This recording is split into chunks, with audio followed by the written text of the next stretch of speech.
Good morning, everybody. We'll be starting in just a moment.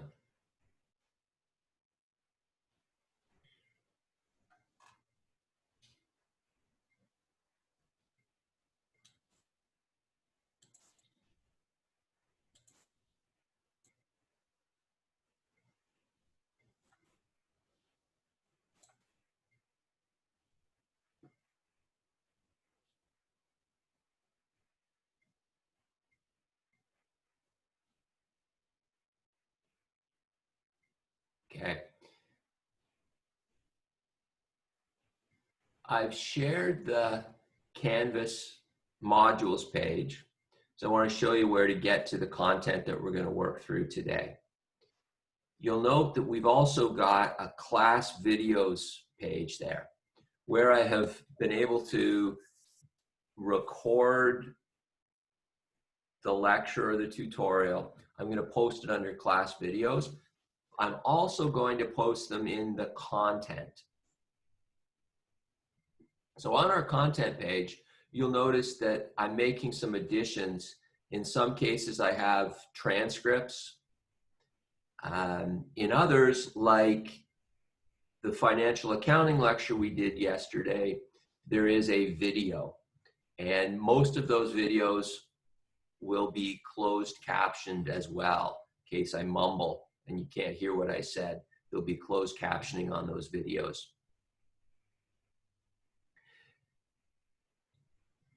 So today we're working on financial accounting, and we're going to do this financial accounting, financial statements exercise. So we have the exercise. We also have a couple of Excel spreadsheets. One I've called the skeleton solution, and the other is the full solution. So the skeleton solution is just the blank spreadsheet with the right columns. The full solution is that spreadsheet all filled in. So you can jump to the answer if that's all you want to do. If you want to have a chance to work through the question on your own, start with the skeleton solution. Today, we're going to start with the skeleton solution, to which I've added the questions so that we can have everything in one spot and I don't have to jump between windows. So let's start with our questions. First off, we want to review income statement and balance sheet. They're brand new terms, perhaps, and they're pretty important. They are really what financial accounting is all about. It's all about creating the income statement and the balance sheet. We'll start with income statement. Imagine your 14-year-old cousin comes to you and says, "What's an income statement?" She's curious that way. How would you explain an income statement to somebody who isn't an accountant? What are the key attributes of an income statement?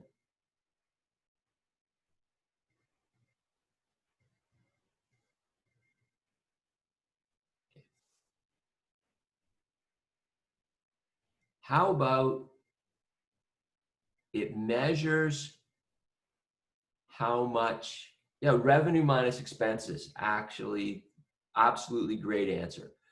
But for our 14-year-old, she may not understand revenue, so all the money we made, it tracks. It tracks all the money the company made,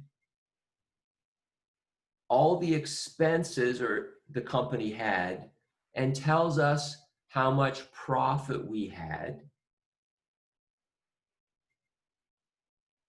for a specific period. I think we can see that if we're talking about all the money we had coming in and all the money we had going out, that only makes sense for a period. Was it last month, last quarter, last year? that income statements are always about a period. How about the balance sheet?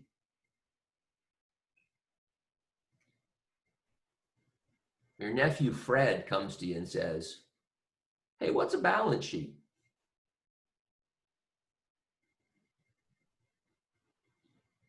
Anybody remember what we see on a balance sheet?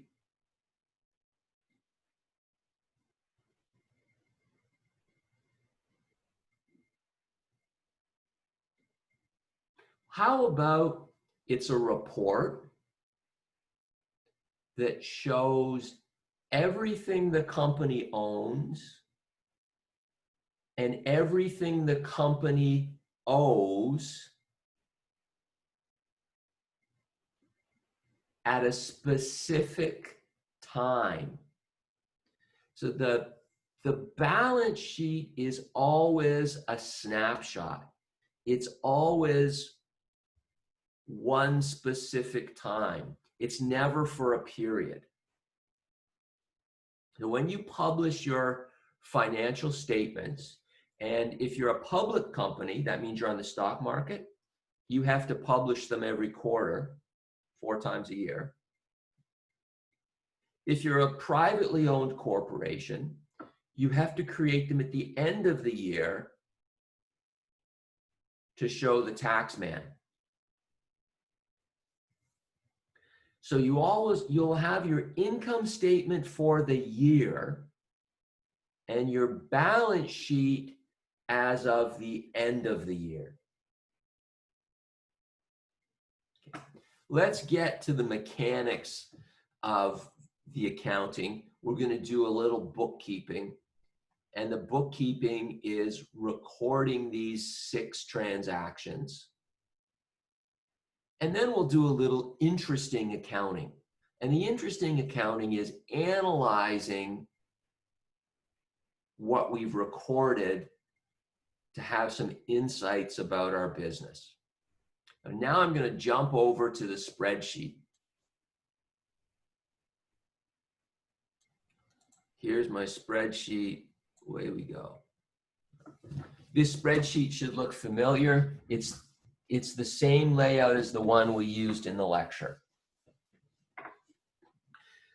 The first thing that happens is each member invests $100. So we have our startup company, we're called Webco, and let's assume everybody who's on the call is a member of this startup. Big turnout today, so we've got 18 initial investors. Each of them puts $100 into the company to get it started. So we've got $1,800. Where do we put that $1,800? Do we put it in a jar and bury it in the backyard? No. Where do we put it? We put it in the bank.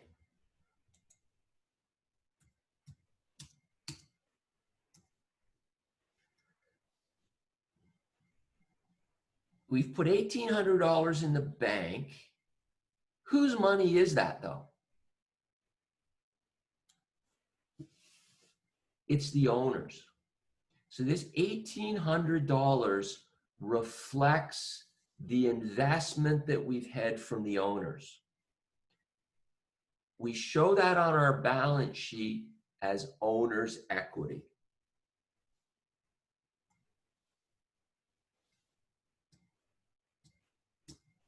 Let's check and see that we balance.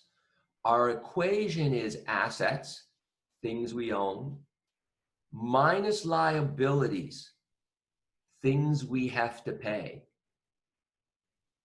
equals equity, what the company's worth. $1,800 equals $1,800. We balance. When we started up the company, we didn't have any impact on the income statement. There was no revenue, there was no expense. no profit. We just put money in as an investment. Before we get any sales, any profit, we have some expenses. Oh, I gave it away. Our internet service provider sends us an invoice or a bill for $200. How are we going to record that? Well, let's look at the income statement first. Did we sell anything? No. Have we spent money to operate our business? Did we have an expense?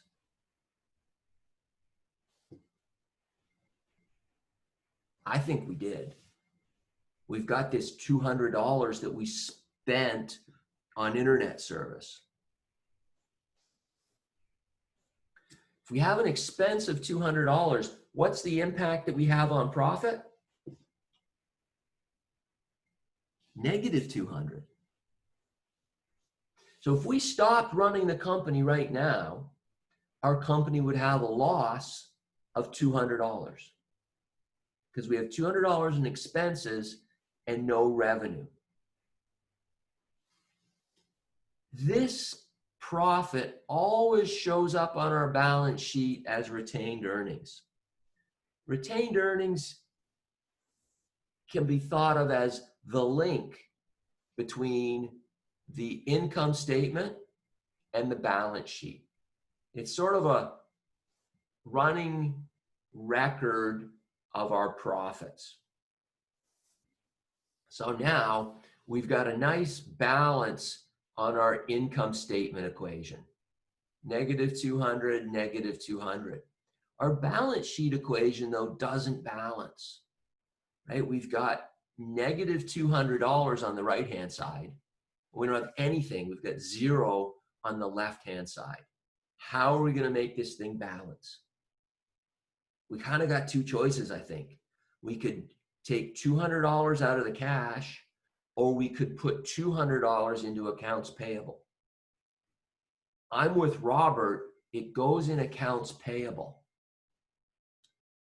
We don't change the cash at bank yet because we didn't take any money out of the bank. We went to the mailbox and we just got this invoice from our internet service provider. We haven't paid it yet, but we know we're going to have to. Because we know we're going to have to pay it, we record it as an expense. But because we haven't paid it yet, we put it in accounts payable. So that's the first thing we do. Later that day, we decide it's time to pay our bills. So we pay the bill of $200. Paying the bill has no impact on our income statement.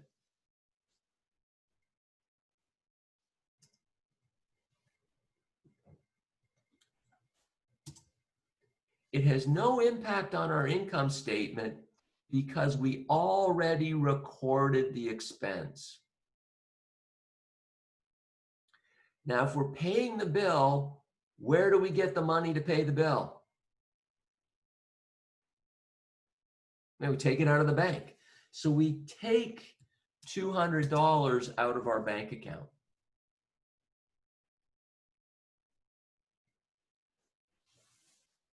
Does paying the bill change the amount of money we expect to pay soon? That's accounts payable. Accounts payable is money we expect to pay soon. Does paying the bill change that? Yeah, it reduces it by the amount we paid. So that goes down by 200. Let's check. Do we balance? Negative 200 minus negative 200 equals 0. We balance. We're good to go. The next day we go to the mailbox and there's an invoice from our cleaning company, people who clean our office. And it's for $100. Well, the pattern for that transaction is going to be identical to the pattern for getting the invoice from the internet service provider. So there's no revenue. There's a $100 expense, a negative $100 impact on profit, which automatically shows up in retained earnings, and an increase in accounts payable of $100.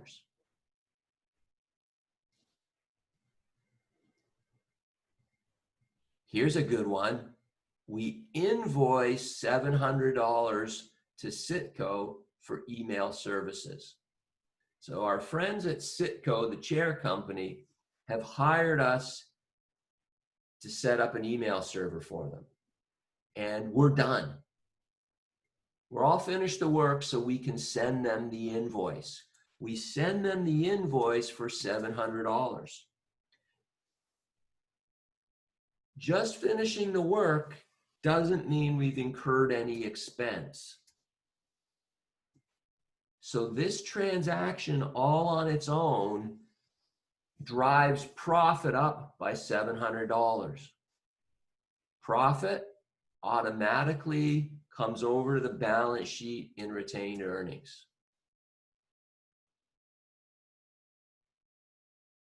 Our profit statement, our income statement balances.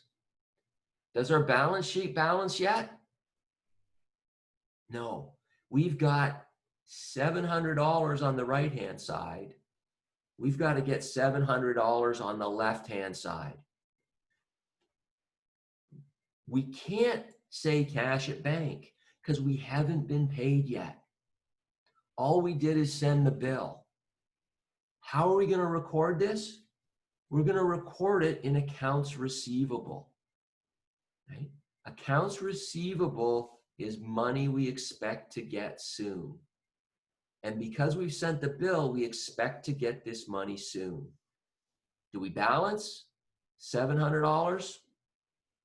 $700, we balance. The final thing that happens in this period is we get a payment from Citco for $400. We've gone to the mailbox and there's a check from Citco for $400. Right on, we got some money. Where do we put that money?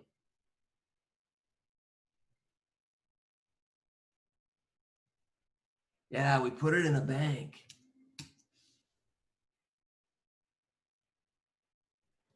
Did we have any revenue just because we got the check?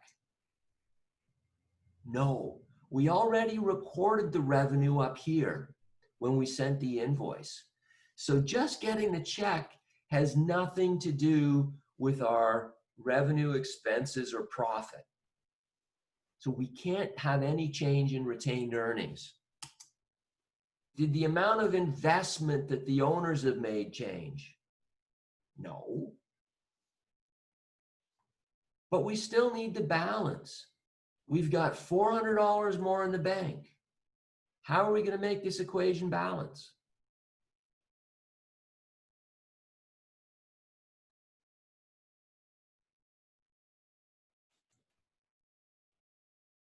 Yeah. Accounts receivable is going to go down by 400. So what's happened is because Citco has paid $400 of their bill, we've got $400 more in cash, but there's a corresponding reduction in the amount of money we expect to receive soon. Do we balance? 400 plus negative 400 is equal to 0. Left-hand side equals right-hand side, we balance.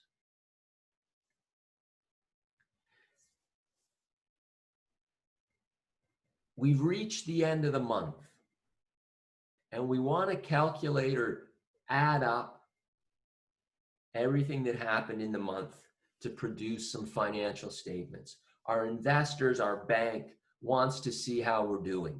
So we're going to give them financial statements. It's pretty easy to do that. I'm just going to make a little more room here. All we need to do to create our financial statements is add up the transactions for the month. So we just total,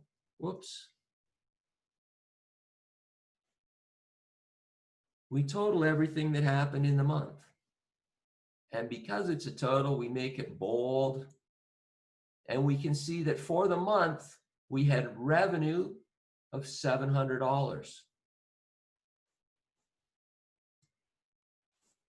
Expenses of $300. And in the month, we had a profit of $400. Not bad for our first month.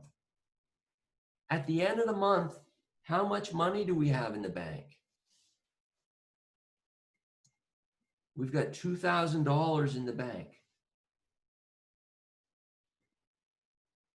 How much accounts receivable do we have? $300 in accounts receivable. Accounts payable, we have accounts payable at the end of the month of $100. How much do our investors have in the company? $1,800. And retained earnings is $400. For the first period, our retained earnings is going to match our profit. As we go through this and we have more and more periods, these guys won't match.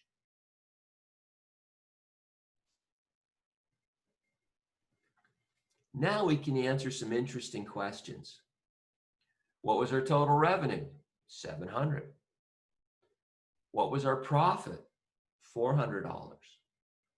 How much money do we have in the bank? We have $2,000 in the bank. So that's probably enough that we don't need to worry about running out of money. But there's another money, cash measure that's really important. And that's cash flow from operations. Cash flow refers to how much did our bank balance change, right? What was the total change in the bank balance for the period? So we could say that cash flow was $2,000 because we started with zero and we had an investment of $1,800. So we've got a positive cash flow of $2,000. But that doesn't tell us the whole picture. Our balance sheet doesn't balance? Well, we got a mistake then. Thanks for bringing that to my attention.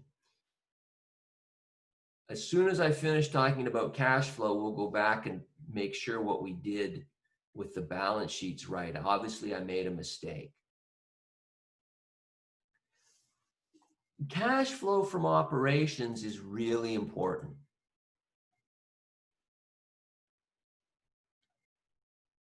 The cash flow from operations is the cash flow other than investments. So our cash flow from operations would only be, oh, we missed 100. Here's what we missed. We should have negative 100. Whoop, no. All right. Let's take a timeout. We'll go back and make sure everything balances. 700 minus 300 equals 400. That balances. $400 goes over to retained earnings. That balances.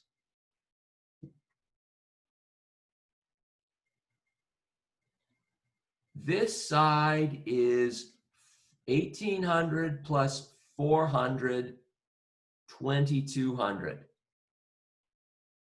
We've got 2,000 plus 300, 2,300, minus accounts payable, 2,200.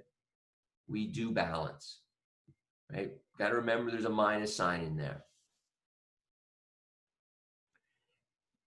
Eugenio's right, we didn't pay that invoice yet.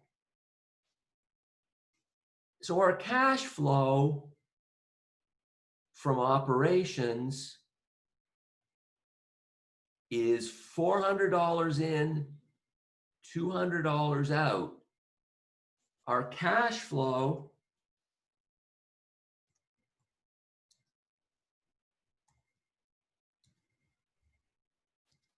I'll fix this formatting in a second.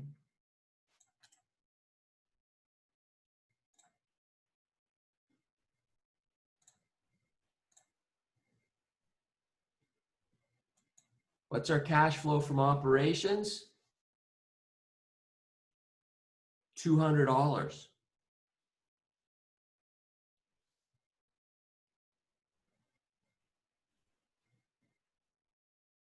We had profit of $400,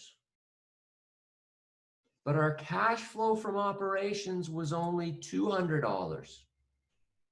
If we keep going like this, what's going to happen to our cash in 9 periods? We're going to run out of money. If every month we have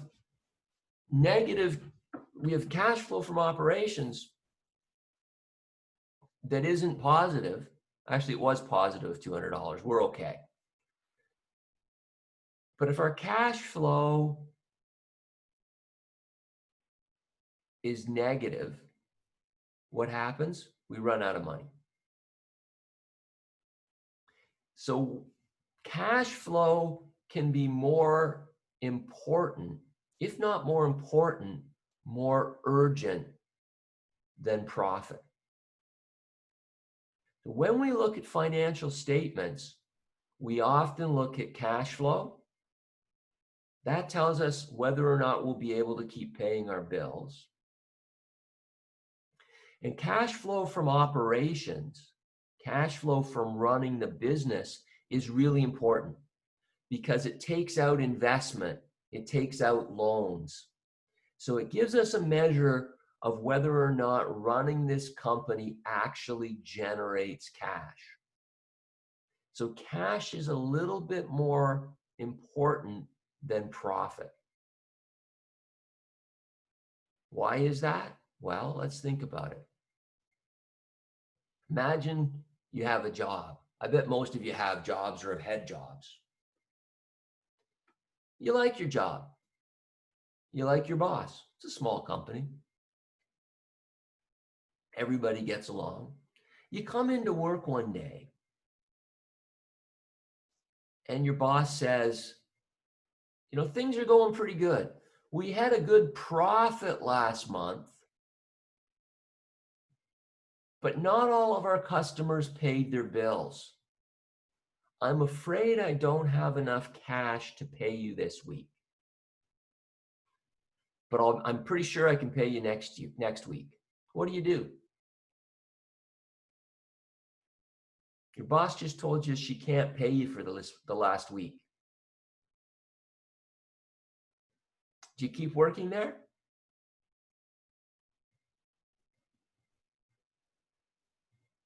Well, if you like your boss and you have confidence in her, you probably continue to work for a little bit. But you come in the next week and your boss says, I'm sorry, I just don't have the cash. Some of our customers haven't paid yet. I can't pay you this week. I don't think you can go on very many weeks not getting paid. No matter how much you like your boss and you like your job, at some point you're going to say, sorry, I've got bills to pay. I have to buy groceries. I can't keep doing this. I'm going to go get another job. So if the company runs out of cash, it's a big, big problem. You go bankrupt or the company goes broke. Another term for bankruptcy is insolvency. See how that's kind of related to cash flow? Solvents dissolve things. Water, gasoline, those are all solvents. And we call them, and they flow. So if we don't have the cash flowing, we become insolvent. And when we're insolvent, it's also called bankruptcy. And what happens when we go bankrupt is a judge appoints a trustee, and the trustee can break up the business. The trustee can say, I don't see any way you're getting out of this problem. I'm going to break up your company and sell the bits. Whatever money I get from selling the bits or liquidating the assets, I'm going to pay to the people you owe money. Not a good thing for your company, not a good thing for the investors. Because when a company goes bankrupt, these investors who have owner's equity are the last people to get paid. The first people to get paid are workers to whom the company owes wages. That's a good thing. Then come people with secured loans, like somebody holding a mortgage. Then we get the people who are the suppliers who are owed money, the people who have unsecured loans. Very last in line are the investors. So the investors almost always get nothing. So cash flow is super important. Can anybody think of a high-profile company with a high-profile CEO who over the last few years has been on the verge of running out of cash many times? They're pretty good now. They're in pretty good shape now. But over the last few years, they were pretty close to running out of cash on a few occasions. But their flamboyant CEO was able to drum up interest and get investors.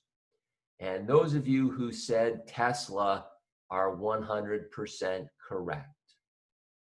Over the last few years, Tesla's been pretty close to running out of money and going bankrupt on several occasions. But Mr. Musk has been able to drum up interest and get investors and keep the company going. So cash flow, really important. There's an old expression, I can't eat profits. Because even though I might have good profit numbers, if I don't have the cash flow, I can't pay people, I can't buy groceries.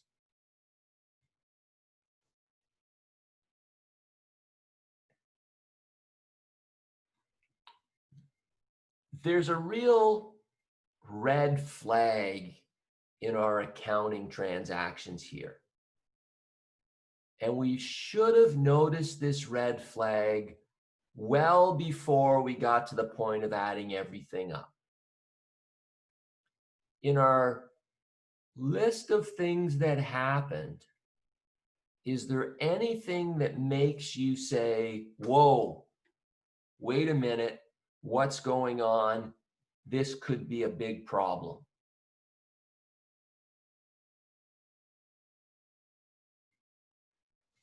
Well, think about our friends at Citco. Citco didn't pay their whole bill. They only paid a little over half. We had an agreement that they'd pay $700 for the email services. My email team told me they were done. So I sent the invoice for $700. A few days later, a week later, I get a check for $400. Wait a minute, what's going on? If this happened to you, what would you do? Just let it go? They'll pay me later, I suppose.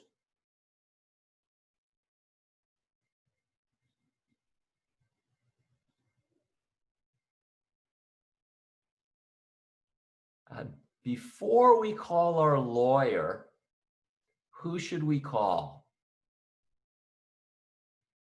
And I think we should call, I don't think we should send an email. Eugenio, I agree. We should pick up the phone and call Citco. There's one thing I might do first. Remember I said my email team had finished the work? So before I call Citco, I probably call, text, message the head of my email team. And I ask her, hey, this Citco job, did everything go okay? Right? I want to find out if my team thinks there's any problem. So knowing that, then I pick up the phone and I call Citco. What do I say? Do I start yelling and say, you dirty so-and-so, how dare you only pay me $400? You owe me $700. If I don't get that $300 today, I'm calling my lawyer and I'm going to see you in court. Is that a good way to start? I don't think so. I think we call them up and ask. We say, sent you an invoice for $700. I got a check for $400. Can you tell me what's going on? And then they might come back with, they'll probably come back with, well, let me check with my accountant. Let me check with my team. They could say, oh, that was a mistake. I'm sorry. I'll send you $300 right away. They could say exactly what your boss said. I'm sorry. We don't have the cash right now. I paid you everything I could afford to pay you. I'm expecting to get paid for this big order of chairs I delivered. As soon as I get that money, you'll get your money. Okay? Pretty good. They might also say, our agreement was to set up 700 users. You only set up 400. Turns out we only need 400. So we're only going to pay you $400. Well, now a negotiation starts because there's been some change to the deal. So you could say, well, it doesn't really work that way. The cost per user is really pretty small. So it cost us the same to set up 400 users as it did 700. You really need to pay us the $700. Then you'll enter into some sort of negotiation around that. They may say, we're not happy at all. It doesn't work. Well, why they paid you the 400, I don't know. But we see we can have some negotiation. And the key thing here is if you see something like this that's out of the ordinary, talk to the customer. Find out what's happening. And it can be difficult to do that. You might be reluctant to pick up the phone because there's a good chance the customer is going to be unhappy and you're going to have to deal with the unhappy customer. And that can often be unpleasant. But it's better to deal with it sooner rather than later. These things don't get better all on their own. If there's a problem, you need to address it. On a related note, I spent a lot of time in my career as part of the account team. What I mean when I say the account team is I worked for vendors. I worked for Hewlett Packard. I worked for a consulting company. I worked for Sun Microsystems, selling computers and services to companies. And I can tell you that from my experience, the very best relationships I had with customers were after there had been a significant problem at the customer. Something had gone wrong, things were broken, the customer was upset. Maybe the customer had messed up. More often, we, the vendor, had messed up. Something was broken. And the customer and myself, my team, worked hard to fix the problem. Once the customer and I had gone through that pain and come out the other side with a solution and everything okay, we had a much deeper bond than we did before. So yes, problems are always bad. It'd be great if we never had a problem with a customer. But they're also an opportunity to build a deeper, better relationship. So don't shy away from them. When you see a problem in a customer, jump in with both feet, work hard with them, get through the other end.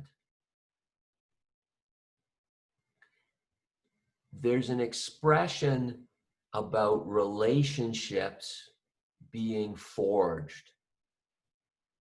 And I think this applies to customer relationships. It also applies to personal relationships. Does anybody know, can anybody tell us what the term forged means? Comes from metalworking.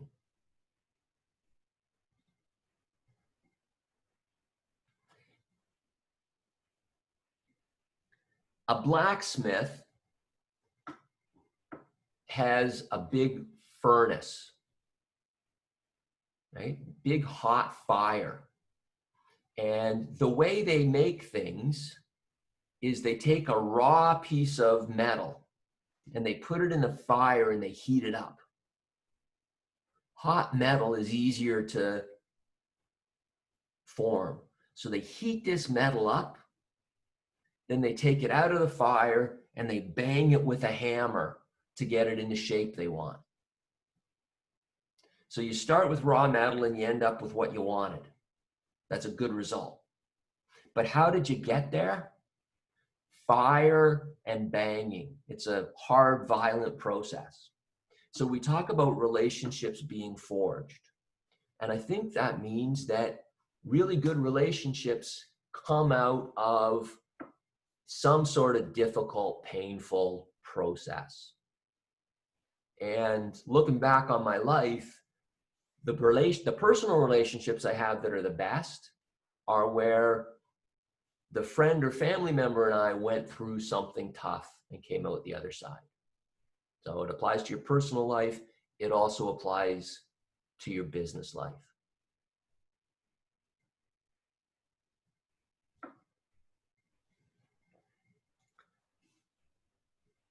I think we've talked about all the important things that we're going to talk about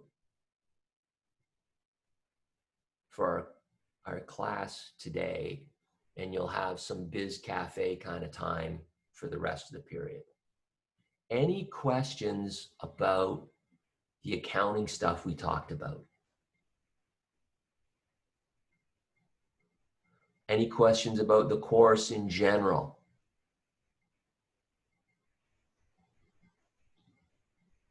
Any questions about business things that you saw in the news that you want to talk about?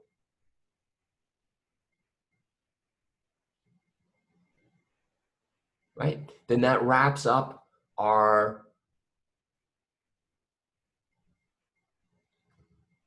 session for today. Are there more financial statements coming? We've handled the core of the financial statements. Next week, we're going to talk about how we account for, how we track big valuable things like that assembly robot, because we need to give those things special treatment, and they have some impact on the income statement and the balance sheet. But Ryan has the question, are we only focused on income statements and balance sheets? The answer is yes, because income statements and balance sheets are essentially all of financial accounting. And we've taken a very high-level approach, only hit on the highlights, because you can study accounting for years to become a certified accountant. There's obviously more stuff behind this than what we've seen, but we've seen all the really important things for our purposes. Because remember, our purpose isn't to make you an accountant. Our purpose is to give you the vocabulary to talk to your accountant and understand what they're saying.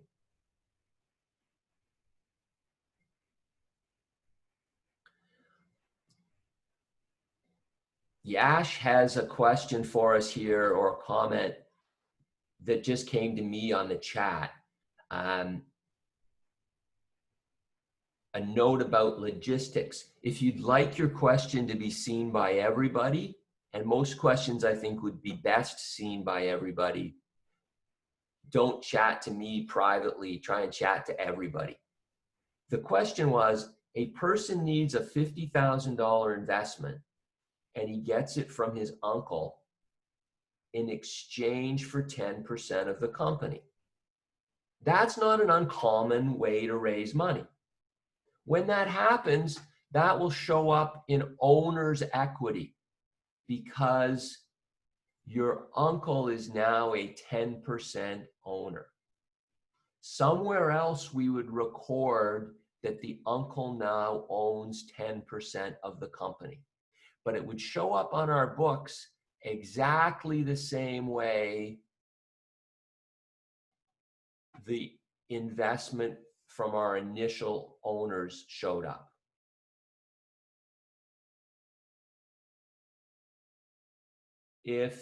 So Yash says, what if he needs $500,000? Well, if you can convince your uncle to invest $500,000, that's great. Then it's a negotiation. How much of the company does your uncle get in exchange for his $500,000? And that's a negotiation between you and your uncle.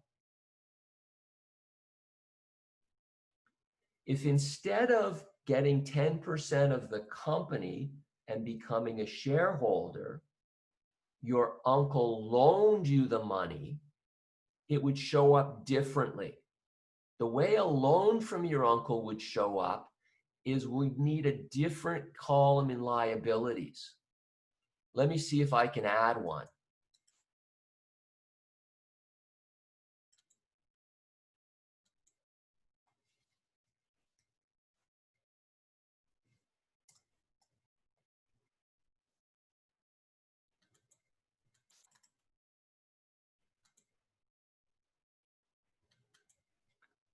So if our uncle loans us, how much money are we going to get?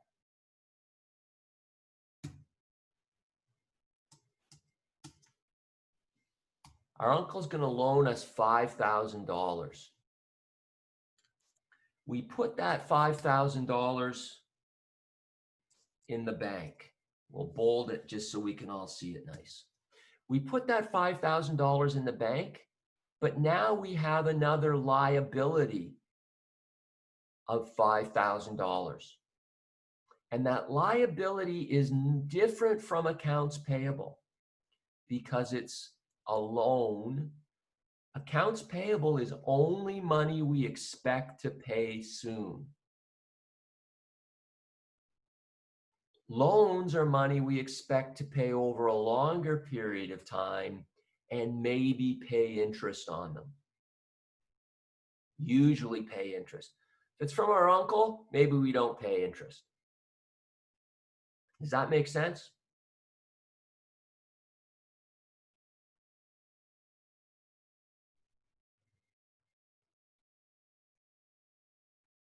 Okay.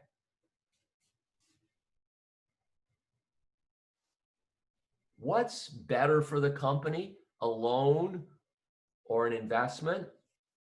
Generally, investments are safer because I don't have to pay anything back. I only pay back if I'm making a profit. And when we pay out profits to our investors, we call that dividends. And companies do not have to pay dividends. They only pay dividends when they make a profit. And even then, they don't have to. When a company makes a profit, they have a choice. They can reinvest that profit in the business, or they can pay it as dividends to the investors. So with investments, we have a lot more flexibility. With a loan, we generally have to pay the interest. And if we can't pay the interest, that's when we have problems with going bankrupt.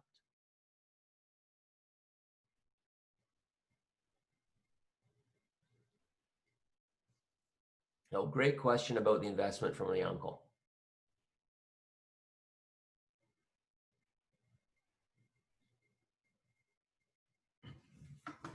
Well, the way you can give people shares in the company is you have to give up your own.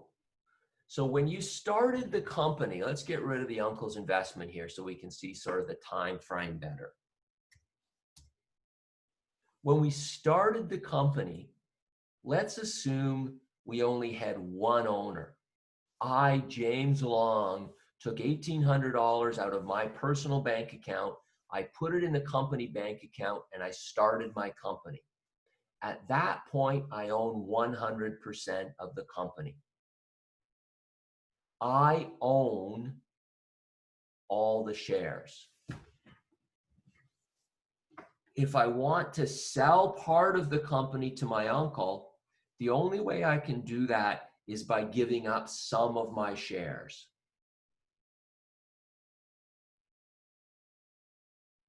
So after selling 10% of the company to my uncle, I only own 90% of the company.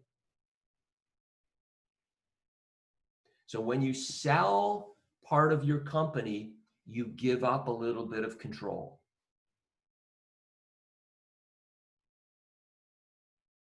And if I sell more than 50% of the company, I no longer control the company. The way companies work, there's a board of directors who represents the shareholders. And for any major decision, the shareholders vote. And they vote weighted based on how many shares they own. So if I own 51% of the company, I control the company. Whenever there's something we have to vote on, I have more than half the shares, so I can guarantee that I get my way. Once I give up more than 50%, I don't control the company. For those of you who are fans of Dragon's Den, Shark Tank, the sharks, the investors, often ask for 51% of the company. If you sell 51% of the company, you've given the investor control of the company. So most people don't give the sharks 51%.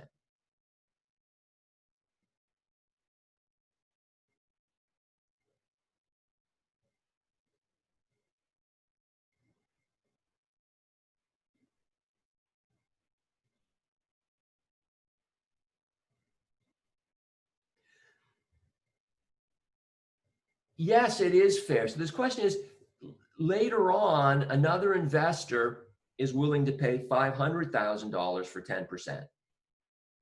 Is that fair? It sure is. Because now your uncle's investment is more like $500,000. So if you really wanted to be fair to your uncle, you could say, hey, I've got an investor who wants to invest $500,000. Do you want to sell your 10%? So your uncle could sell his 10% and make a really big profit. That's kind of how the stock market works. You can sell, once you own a fraction of a company, you can sell that to anybody you want. So instead of you selling 10% of your shares, right, your 10%, your uncle could sell his 10% and make a really big profit.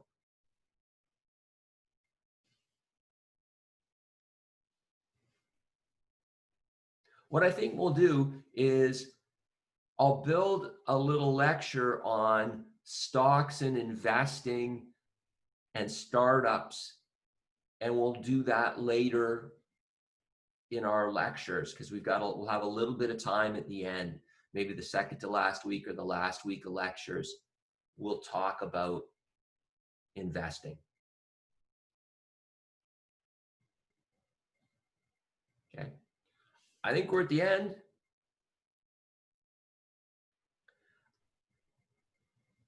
Robert, you make a great point and you are true. If I can sell 10% of my company for $500,000, then we say the company is worth or valued at $5 million.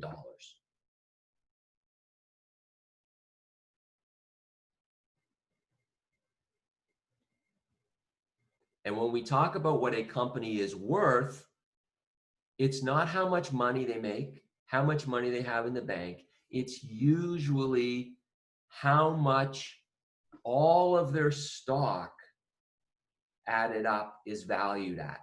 So when they say Tesla is the world's most valuable car company, and it's not quite, but it's pretty close, it's because it's worth a lot on the stock market. And the stock market thinks it's almost as valuable as Toyota. Personally, I'm not so sure, but right now the stock market thinks it is. And the stock market thinks it's almost as valuable as Toyota. Not because it makes as much money as Toyota, not because it sells as many cars as Toyota, but because the stock market thinks it has the potential to earn a lot of money in the future and pay back a lot of money to the investors. So stocks are priced not based on what the company did last year, but on what the stock market thinks the company's going to do in the future. Right? Stocks are valued based on what the stock market thinks the company can earn in the future. So the price of a stock is a guess. It's a guess based on what people think the company can be worth in the future, what profits they can generate in the future.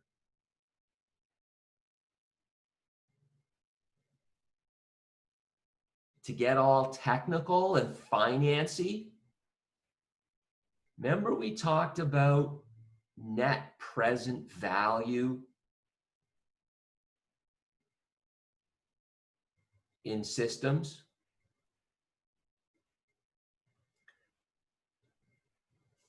A stock should be worth the net present value of all the cash it can generate in the future. That's the financial purist view of it.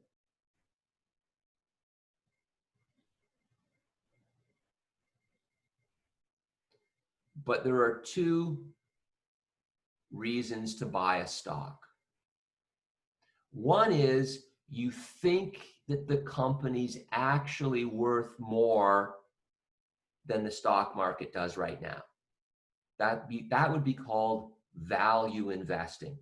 You say, I look at everything this company has and all the money it's going to be able to make in the future. So I think it's worth more than the current stock price. That's value investing. There's another theory of investing, and I kid you not, this theory is called the bigger fool theory.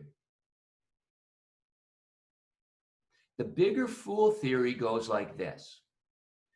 The company is not worth what I have to pay for the stock today.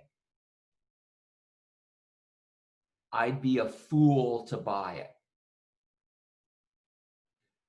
But I'm pretty sure that in a month, there's going to be a bigger fool who will pay more. Hence the name, the bigger fool theory. All right, that wraps up what we needed to talk about and a few little extra things. Take the rest of the time to Biz Cafe strategize, and we'll see you in the lecture on Monday. Thanks for your input. Questions are always interesting and appreciated. Thank you.